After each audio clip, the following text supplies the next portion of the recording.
ഇന്ന് വെണ്ടയ്ക്ക പാല് പിഴിഞ്ഞ കറി എങ്ങനെയെന്ന് നോക്കിയാലോ.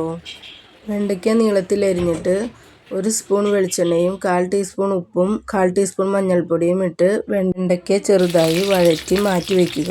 എന്നിട്ട് 1 തണ്ട് കറിവേപ്പിലയും 1/2 സവാളയും 3 പച്ചമുളകും ഇട്ട് വഴറ്റിയതിന് ശേഷം 1 സ്പൂൺ ഉപ്പും 1/4 ടീസ്പൂൺ മഞ്ഞൾപ്പൊടിയും 2 ടേബിൾ സ്പൂൺ മല്ലിപ്പൊടിയും 1/2 ടേബിൾ സ്പൂൺ മുളക് പൊടിയും ഇട്ട് മൂത്ത് വരുമ്പോൾ നമ്മൾ വഴറ്റിയ വെണ്ടയ്ക്ക ഇട്ടും പിന്നെ രണ്ടാം പാൽ ഒഴിച്ച് ഒന്ന് തിളപ്പിക്കുക.